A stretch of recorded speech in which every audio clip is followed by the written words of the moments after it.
The name Lucrezia Borgia carries a heavy legend. She is the Renaissance's definitive supervillain, an incestuous femme fatale and expert poisoner, immortalized in art, opera, and video games. This reduction of a woman to a scandalous caricature reveals the exact forces that needed her destroyed. Her reputation was a calculated political battlefield. To understand the target, we look at the family. This engraving shows Pope Alexander VI, Rodrigo Borgia. As Spanish outsiders seizing the papacy, they triggered terror among the Italian elite. Rodrigo built a power project.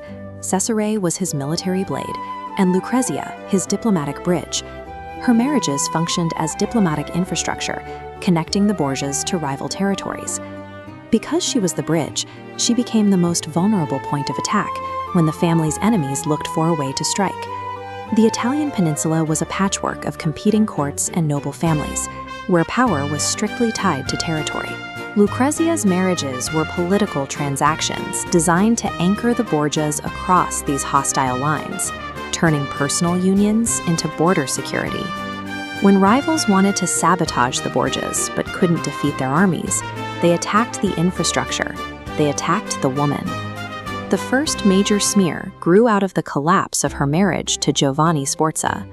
When his political value dropped, the Borgias discarded him by ruthlessly declaring him impotent to secure an annulment. For a Renaissance nobleman, this was a public demolition of his masculinity and his standing in the political world. Sforza retaliated to recover his honor. He claimed the Pope wanted Lucrezia for himself, creating the incest myth as a strategic counterattack against the family that humiliated him. The structure is clear. A man loses political value, is discarded, and then weaponizes the woman's sexual reputation to regain his own leverage. The Borgias earned their reputation for ruthlessness. Caesar murdered his rivals, and Pope Alexander waged open wars. They were a genuine source of fear for every other power in Italy. Yet, as this academic text confirms, there is no evidence Lucrezia ever poisoned anyone. She was, in reality, not a significant poisoner. Rival factions performed a psychological displacement. They took the concrete violence of men, translating it into the secret, poisonous wickedness of a woman. This is how reputational contamination works. The woman becomes the face of the family's fear, absorbing the scandal while the men carry out the violence. This portrait of the Duchess of Ferrara shows a different reality from the Roman scandals. After her third marriage, Lucrezia moved beyond the reach of the Vatican's rumor mill. Her documented record in Ferrara centers on administration, signing account books, governing as regent, and defending the city during wartime.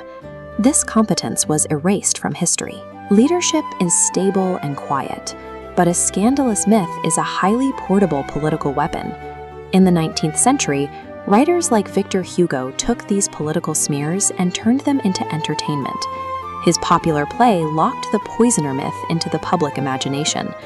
Through decades of plays and operas, the character assassination transitioned from a biased political attack into a standard historical procedure.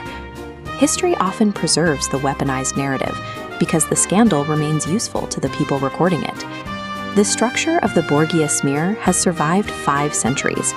It remains a functional tool for managing power in the modern world.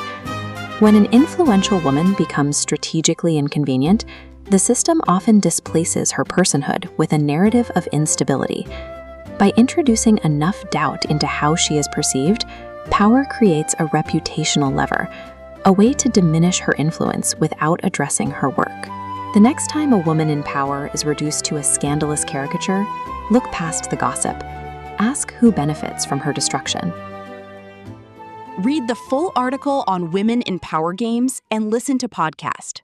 Link in pinned comment.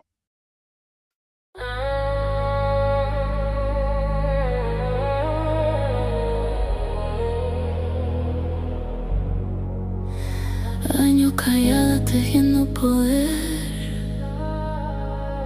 capullo oscuro me vio renacer.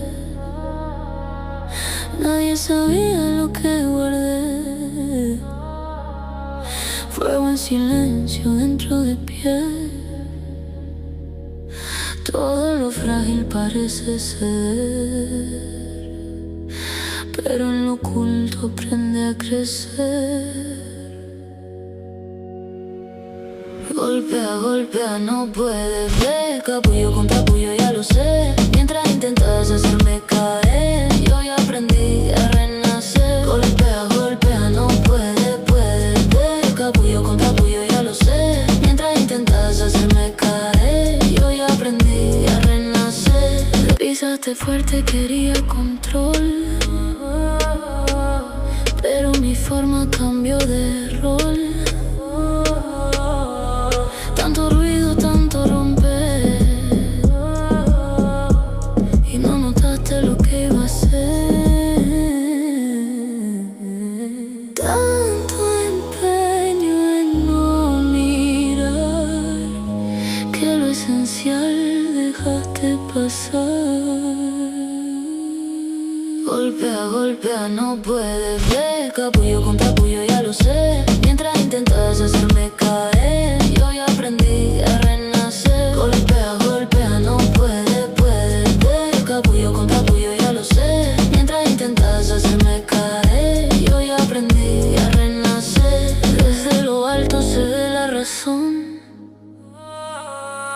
Forma, silencio, transformación, quedando huella donde empezó. Lo que protegía y lo que no vio. Ahora soy mariposa, libre y total. Vuelo donde quiero sin ley ni señal. Dos fuerzas extrañas me dieron lugar. Capullo que cuida y otro sin mirar. Rompiste mi forma creyendo vencer, y abriste el camino sin saber qué hacer. Desde mi altura lo puedo afirmar. Dos capullos quedan, yo sé volar. Golpea, golpea, ya no me ves. Capullo con capullo se acabó el estrés. Mientras valgo por detener, yo ya elegí desaparecer.